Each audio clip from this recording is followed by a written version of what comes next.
In your case, what are the kumbaga AI tools that you personally use? I use Claude. I also use Grammarly. And they are so helpful. And they've made my program design work so much faster. Now, they are more concerned about probably Gen Zs or the new employees. They couldn't understand now what's happening. They just rely on AI. Ano yung masabi mo doon? Have you had experiences na parang the AI falls short, kumbaga nag-hallucinate, etc.?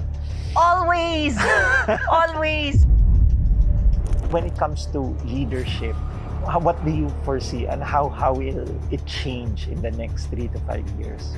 I can understand and empathize with people who fear it because it puts a lot of our jobs talaga, like, it makes us redundant.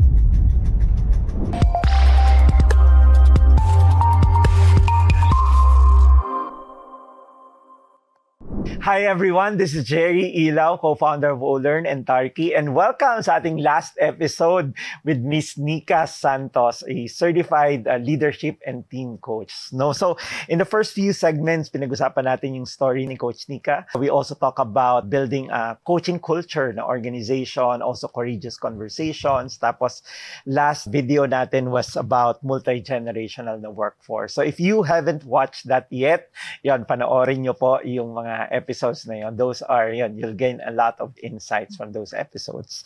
So ngayon naman, pag-usapan natin AI tools, which I love. Now that AI is here, Coach Nikka, no? So ang daming benefits ng AI. So in your case, what are the, kumbaga, AI tools that you personally use? Okay. So, I use Claude. I'm on the Pro plan. I also use Grammarly. And they are so helpful.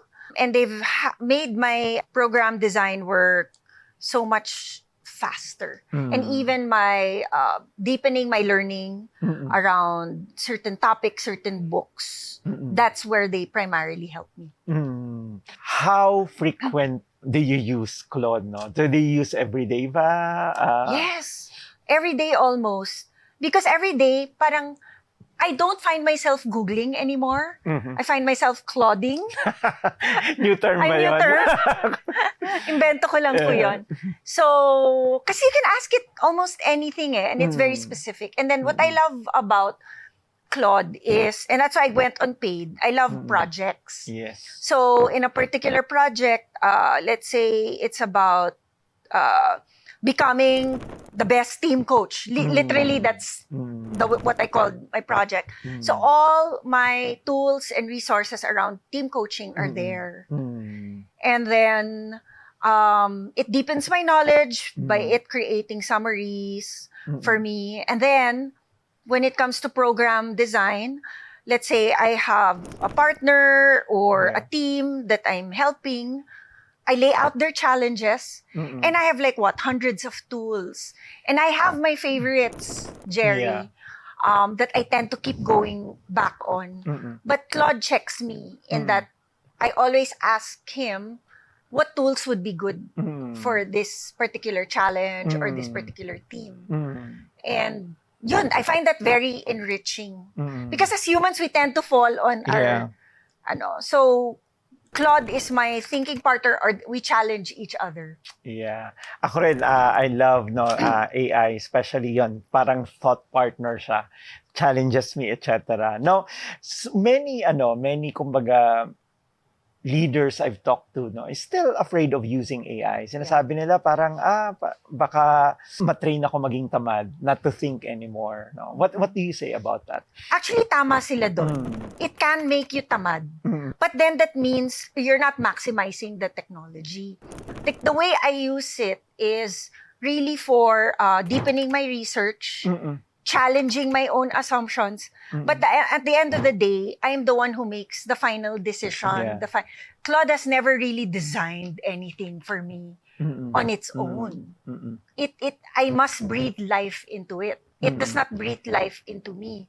So I can imagine tama siya if you're like always relying on it and then taking what it says as Bible truth. You're not maximizing the technology. In fact, I just go through LinkedIn nakikita ko, parang, naku naman, obvious naman, ChatGPT yan, di ba? Yeah. Like, you know, so unfortunately, I've seen the laziness. And that is, I think, a serious threat. Yeah. So, but you know, like any technology, it's a double-edged sword. Yeah. You have to use it as a tool, Yeah. but don't allow it to be the master of whatever it is you're doing. Right? So, Yeah. importante yun. And isa din sa mga concerns nila, no? So, sinasabi nila na, oh, better ako because I've gone through it, I've done it, tapos now I'm just, in a way, automating the things through AI, no? Doing research faster, but I understand it, para, kumbaga, I've done it manually, etc. Now, they are more concerned about probably Gen Zs or the new employees who don't know anything yet. No, tapos, nandito si AI that sinabi na, baka talaga hindi na. Kumbaga, they couldn't understand na what's happening. They just rely on AI. Ano yung masabi mo doon? Well, I have a very limited view of how Gen Zs use AI. I can use my own kids as example. So like my son, he is studying political economy. So maraming binabasa. So I was telling him, do you use it to help you review? Because I've used it to help me review when I like went through team certification. Dami ko ring binasa. He actually put an own fail-safe. He said, no, I try to personally avoid that because I want to make sure I read stuff. And then if I'm going to use it, I'll have to be the one to feed it from my own. Like he'll type the stuff because he also doesn't want to get lazy. Yeah. And so I go, so where do you use AI? He goes, composing emails or But at the end of the day, right, you still correct it, right? So yun yung isang way na nakita ko that Gen Z, I mean, I guess because they're such digital natives, so may ano siya na to be very careful of the temptation. Ganda nun. So I learned something from my son too, na you can get lazy. And in fact, he said, it's so tempting. You feed it this book, the whole PDF, and then you make it summarize. What if my professor read everything? And sometimes it gets the ideas wrong. It makes weird assumptions, and then I'm gonna get caught in like in a recitation. So he completely does not use it that way. Okay. Have you had experiences na parang the AI falls short, kumbaga nag-hallucinate, etc.? Always. Like I remember one time, because I have like my voice recordings of some ano, and then I said, use examples from my own coaching experience. So that was part of the prompt. So yan, ganda naman. Then there was one example na, that's not me. Saan ang galing yan? I didn't, that's not my experience. So I'm thinking maybe it picked up the experience from another coach that was in the one of the books, right? But that wasn't me. So you always have to really thoroughly read what it feeds you. Yeah. And oftentimes, I guess because of my background as a journalist and an editor, I actually murder it. But I enjoy murdering it because trabaho ko yun as an editor. So if there's any advice I can give anyone is use it, but edit it. Like kill your kill whatever stuff it needs, because it's never gonna be. In fact, I have a funny story. I was doing an AI webinar and somebody shared this hallucination na they actually showed the prompt exchange. My pizza sauce, the cheese sauce is runny. Give me ideas on how to make it stick. ChatGPT actually said, add a dash of Elmer's glue. Maybe this was ChatGPT years ago, right? Yeah. But I saw the prompts and, that's not food grade. Tapos challenge pa siya, but it's non-toxic. Mga ganon. So parang nakipag-erguhan pa si ChatGPT. But you know what I mean? That's probably ages ago. It's probably much better. But it's still, I wouldn't trust it 100%. Yeah. So very important pa rin talaga to review. We always say na very good first draft yung ginagawa ng AI, but never the final draft. No? So kailangan pa rin siyang i-review. Always. Yeah. Now, talking about siguro last question ko, no, because AI is changing very fast, no, changing organization, disrupting industries. How do you think AI will change leadership in the next 3 to 5 years? Merong mga things like AI employees, etc. So parang very daming changes na nangyayari. So when it comes to leadership, what do you foresee and how will it change in the next 3 to 5 years? I can understand and empathize with people who fear it because it puts a lot of our jobs talaga, like it makes us redundant. But I tend to be an optimist. So how I see it impacting leadership is, if you're the type of leader who's open to change and not afraid to learn new things, you're gonna be so powerful. Like even me now, that right, we were discussing how it has helped me with my own business. Then you just shared with me other possibilities that I haven't been getting into. So parang I feel like the change will be, we're actually going to be able to do more with less time. So the optimist in me is thinking, I can reach more people as a coach. And I can make coaching more accessible. And then at the same time, I can earn my money as a coach, but I'll actually have more personal time because AI just makes things more efficient. Now, I don't know exactly how I'm going to do that, but I know may paraan, right?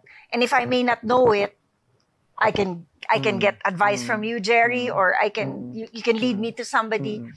But yun, I think AI is exciting and will make us really more powerful as leaders. But it's only those leaders who aren't afraid of change. Yeah. Which is, kumbaga ngayon, things are changing so fast. So you don't want to be stuck by not changing, you're being left behind. No? So very important to adapt. And I think ang naha-highlight actually is we need to up our humanity game. Kasi yun yung lamang natin sa AI. They're not humans. They don't have a beating heartbeat. Yeah. Diba? They can't, like sa coaching, they can't neural couple. Ang gagaling na ng AI coaching apps. They can coach at an ACC level of International Coaching Federation, but they can't coach at the master level, that level where I notice how your face changed when you talked about your daughter. I don't know if AI is gonna ever get to that, but it doesn't have a heartbeat. It doesn't have the same neurons. And when you have a conversation with somebody, that's part of what makes it transformative. The human to human connection that happens.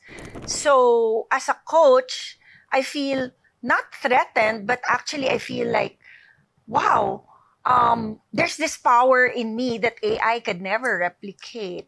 So I just really need to learn how to use AI and maximize it.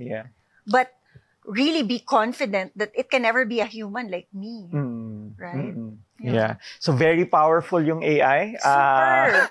And we just need to maximize it, no? And you've mentioned about AI not replacing humans. And I think maraming mga concerns ngayon, di ba, about AI replacing humans. But you've mentioned na yung connection natin, di ba, when you talk to someone as a human being, di pa rin mawawala yun. Yan, so thank you so much, Coach Nikka, for this very kumbaga insightful conversations kanina, no? Different topics po yon. So make sure that you've watched the different topics that we've tackled, no, in this episode of Olern Insights. So lastly, no, again, for those who want to get in touch with you to learn more about coaching, yung Courageous Conversations mo na program, and also if they want their leaders, no, especially to learn how to properly coach their employees, where can they get in touch again? Oh, I'd love them to go to my website, www.nikkasantos.com, 2 Ks. And there, you'll find everything there. Please drop by because I'm launching my Leaders Lab blog soon. So I'm hoping to post a lot of articles that would really help them in their own leadership and with their own businesses. So thank you for this opportunity Yeah. to talk about really fun stuff. Thank you so Exciting much stuff. then for joining me. So, grabing daming insights and yan, mga aha moments during our conversation. So, again, maraming salamat po sa inyo for watching Olern Insights, and thank you again, Coach Nikka, for joining me in this episode. So, maraming salamat, and I hope na you've learned a lot from these episodes. So, again, this is Jerry Ilaw, co-founder of Olern and Tarky, and see you sa ating next episodes ng Olern Insights. Bye!